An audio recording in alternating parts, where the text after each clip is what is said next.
Welcome to this week's video email. When inclusion feels like erasure, a reflection on bonnet parades and belonging. I hope you've had a good break, and if you've already had a few days off, that they've been relaxing too. I'm always in a bit of a dilemma when it comes to writing emails that fall over holiday periods. During term time, I try to keep them succinct and under a 5-minute read or view if you're watching on YouTube, because I know how busy you are.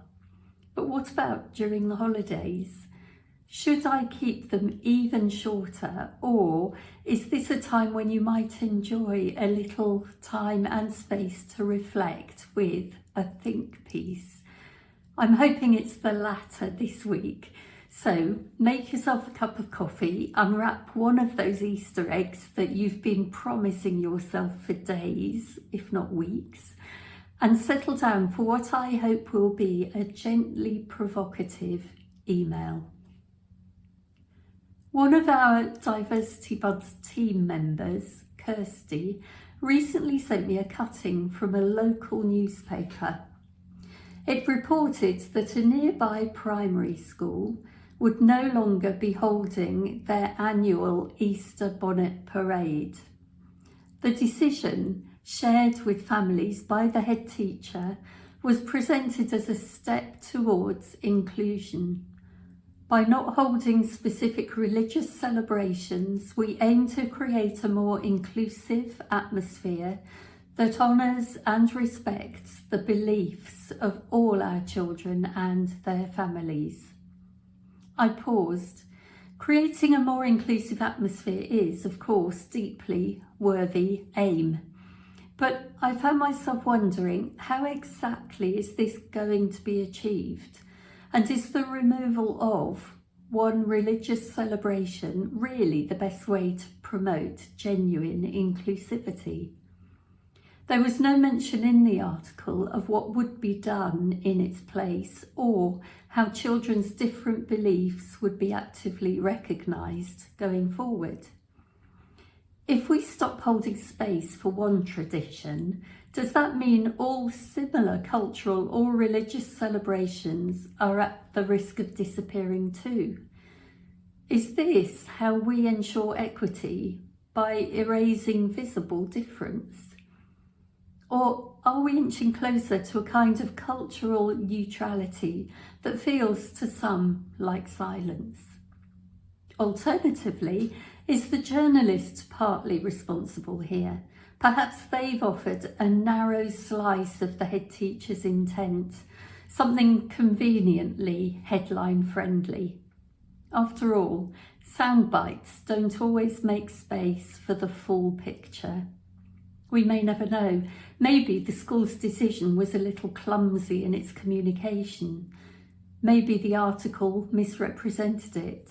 Or maybe, as is so often the case, it's a mix of the two. But what really caught my attention was what came next. The article mentioned that the school is working towards becoming a school of sanctuary and will celebrate Refugee Week in June. That in itself is a wonderful initiative, but the placement of that detail immediately after the announcement about the Easter bonnet parade being cancelled felt loaded. Why pair those two things together? Was it an attempt to offer balance, a distraction, or perhaps an unconscious attempt to direct readers' emotions in a particular direction?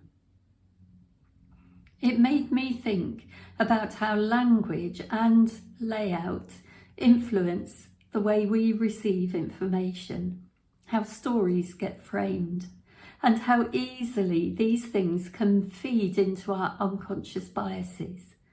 Thankfully, the article ended with a fuller quote from the head. We understand that this change may be disappointing for some. However, we believe that this decision aligns with our values of inclusivity and respect for diversity. We're exploring alternative ways to celebrate the season in future years that will be inclusive of all children and reflect the rich cultural diversity of our community. That felt more reassuring, and after reading through the school's equality policy, I could see a genuine commitment to developing understanding between pupils of different cultural and faith backgrounds. To continue to develop the knowledge, skills and attitudes to enable pupils to appreciate and value difference and diversity. For example, increasing understanding between pupils from different cultural or faith communities. Perhaps this decision is the beginning of a new chapter, a signal that the school is rethinking how it recognises and celebrates diversity, not just whether it does.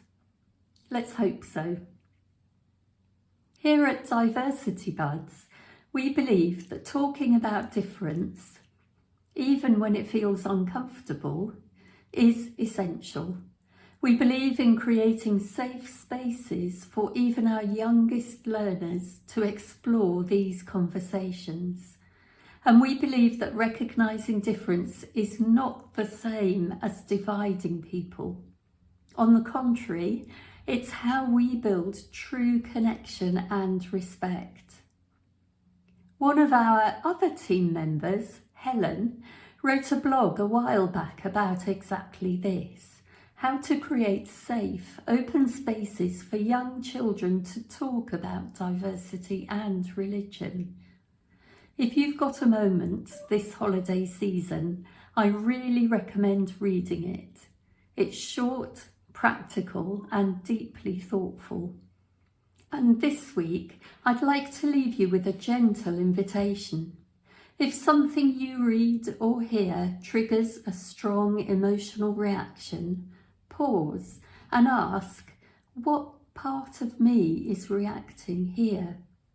Could an unconscious bias be at play? What beliefs or assumptions might be underneath that response? There's no shame in noticing these things. In fact, that's where real inclusivity begins.